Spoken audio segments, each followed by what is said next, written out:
Halo semuanya, nama nama saya Muhammad Iqbal Saidawa, NIM 68 di 20.083. Saya merupakan bagian dari kelompok 3. Di sini saya akan menjelaskan tentang analisis penerapan sistem informasi. Dan studi kasus yang kita ambil untuk analisis penerapan sistem informasi di sini adalah SMA Negeri 3 Salatiga. Berikut adalah gambaran struktur organisasi yang terdapat dalam SMA Negeri 3 Salatiga.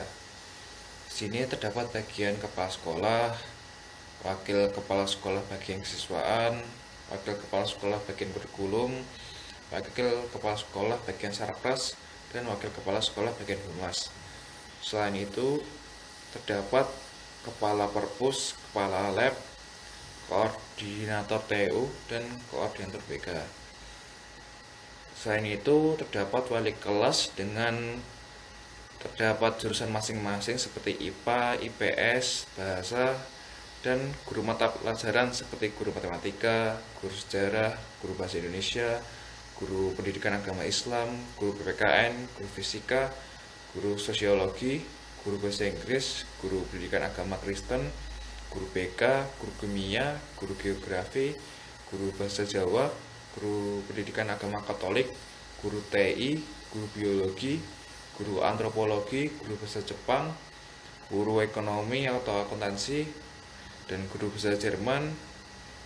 Selain itu juga terdapat guru prakarya dan kewirausahaan, guru penjaskes, guru seni budaya, dan guru seni musik.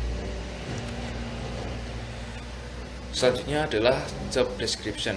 Di sini saya akan menjelaskan masing-masing tugas job description masing-masing. Yang pertama adalah kepala sekolah. Kepala sekolah di sini mempunyai tugas yaitu bertanggung jawab atas semua aktivitas, merencanakan, melaksanakan, dan mengevaluasi pembelajaran. Selanjutnya adalah menetapkan kebijakan sekolah dan melakukan pengawasan. Yang kedua adalah wakil kepala sekolah bagian kesiswaan. Wakil kepala sekolah bagian kesiswaan di sini mempunyai tugas yaitu melaksanakan program pembinaan kesiswaan atau OSIS. Yang kedua adalah membina pengurus OSIS. Yang ketiga adalah menyusun program kegiatan ekstrakurikuler. Selanjutnya adalah menyusun laporan pelaksanaan kegiatan kesiswaan. Selanjutnya adalah menyusun kepanitiaan penerimaan siswa baru atau yang sering dinamakan MOS atau masa orientasi siswa.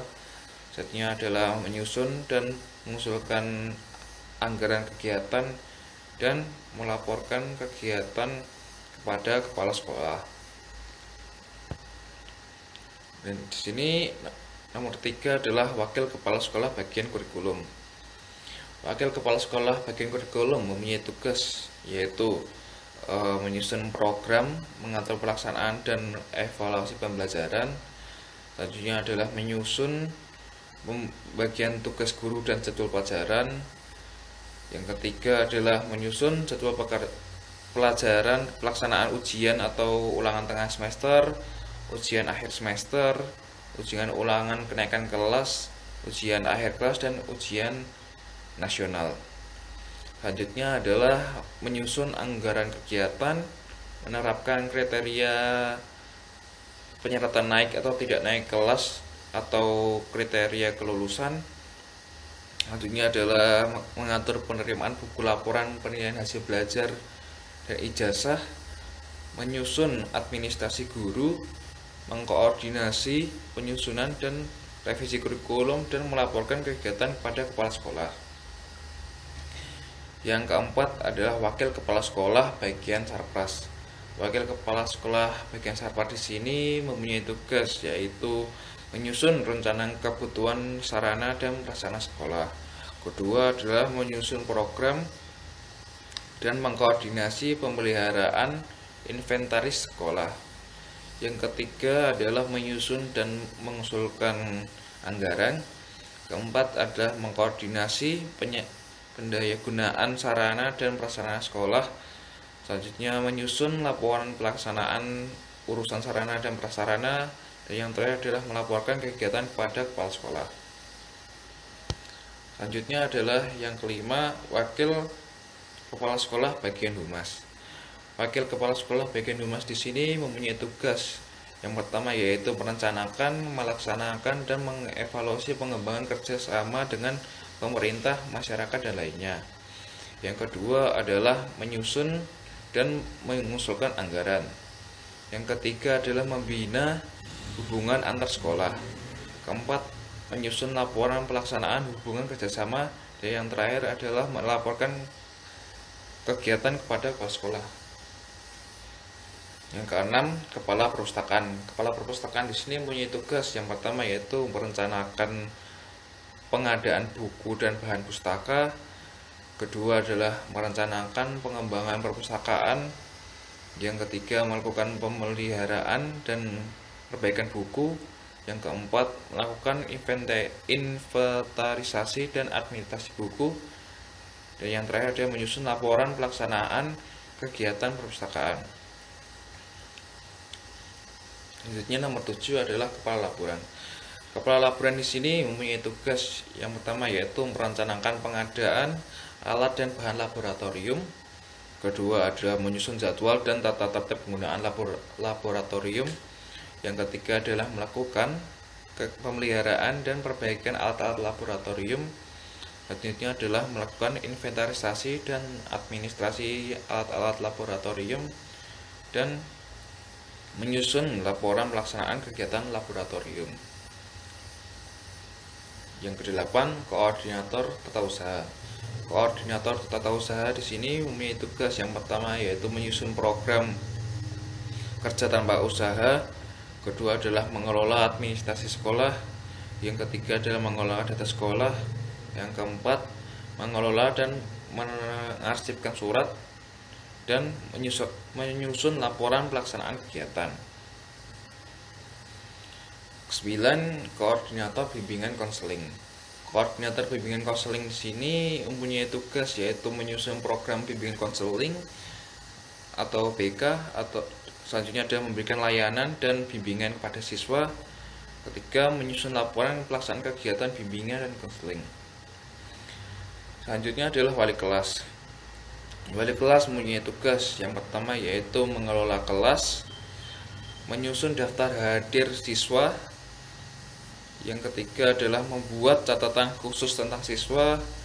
Selanjutnya adalah mengelola buku laporan penilaian hasil belajar dan melakukan pembagian buku laporan penilaian hasil akhir belajar atau penilaian hasil belajar.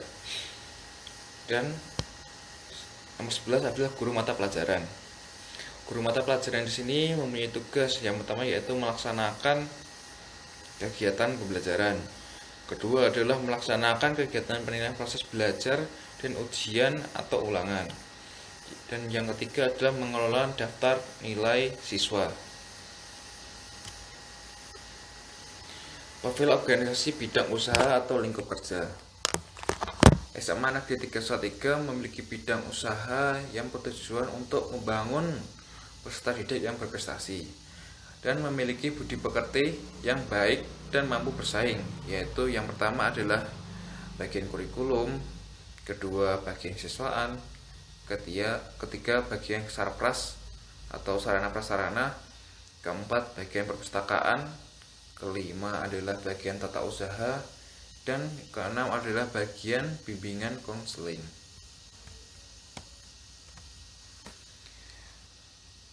Profil organisasi dalam proses bisnis. Dalam menjalankan proses bisnisnya, SMA Negeri 3 Salatiga memiliki beberapa aktivitas, yaitu terdapat aktivitas utama dan aktivitas pendukung.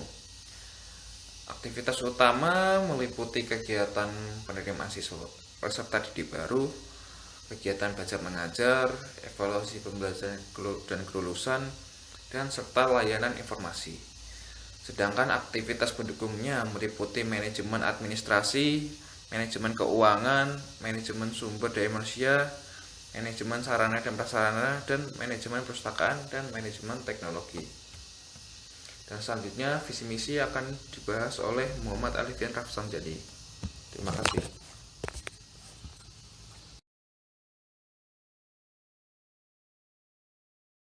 Halo semuanya, perkenalkan nama saya Muhammad Alifian Rafsanjani dengan NIM 68202047 dari kelompok 3. Di sini saya akan menjelaskan mengenai visi, misi, tujuan, dan sasaran dari SMA Negeri 3 Salatiga. SMA Negeri 3 Salatiga memiliki visi yakni unggul prestasi, serasi dalam budi pekerti, berdaya saing global, dan berwawasan lingkungan. Visi tersebut mencerminkan cita-cita sekolah yang berorientasi ke depan dengan memperhatikan potensi kekinian sesuai dengan norma dan harapan masyarakat. Untuk mewujudkan visi tersebut, sekolah menentukan langkah-langkah yang dinyatakan dalam misi sebagai berikut. Yang pertama, mewujudkan sekolah standar nasional. Kedua, meningkatkan prestasi akademik dan non-akademik serta pengembangan kreativitas siswa atau multiple intelligence.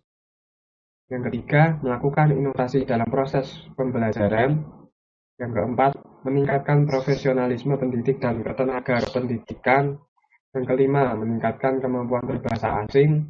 Yang keenam, meningkatkan ketakwaan terhadap Tuhan Yang Maha Esa. Yang ketujuh, mewujudkan lingkungan sekolah yang menunjang suasana pembelajaran menyenangkan atau fair learning yang demokratis. 8. Melaksanakan manajemen berbasis sekolah dan menggalang partisipasi masyarakat. 9. Mewujudkan tata krama dalam hubungan antar warga sekolah. 10. Membentuk peserta didik yang berakhlak dan berbudi pekerti luhur. 11. Mewujudkan sekolah hijau atau green school yang nyaman. Dan yang ke-12, menyukseskan kelas akselerasi yang berkualitas dan berprestasi. Berikutnya adalah tujuan dari SMA Negeri 3 Salatiga. Berdasarkan dari visinya, SMA Negeri 3 Salatiga memiliki tujuan untuk membangun peserta didik yang berprestasi, memiliki budi pekerti yang baik, dan mampu bersaing. Kemudian, untuk sasaran dari SMA Negeri 3 Salatiga adalah meningkatkan dan mengembangkan kualitas pendidikan untuk membangun peserta didik yang unggul. Sekian dari saya. Untuk bagian berikutnya akan dilanjutkan oleh Santa Majati.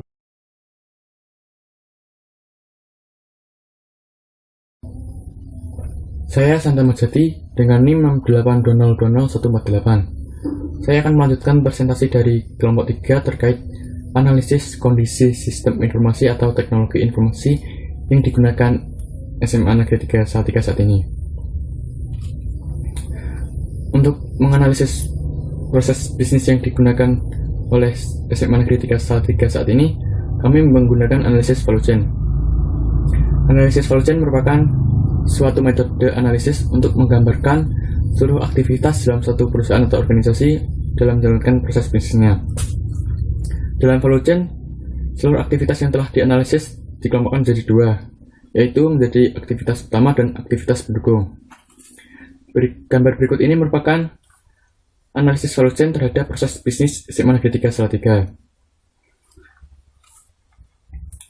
Untuk aktivitas utama terdiri dari yang pertama, inbound, yaitu penerimaan peserta didik baru.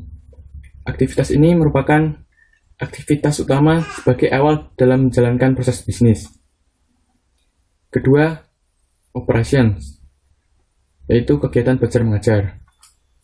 Aktivitas ini merupakan aktivitas utama dalam menjalankan proses bisnis, yaitu dengan adanya interaksi pendidik dan peserta didik berupa penyampaian materi pembelajaran. Ketiga, outbound, yaitu evaluasi pembelajaran dan kelulusan peserta didik. Evaluasi pembelajaran dan kelulusan peserta didik ini merupakan keluaran dari atau hasil dari aktivitas-aktivitas sebelumnya. Aktivitas ini bertujuan untuk mengukur atau mengetahui kemampuan dan pengetahuan peserta didik.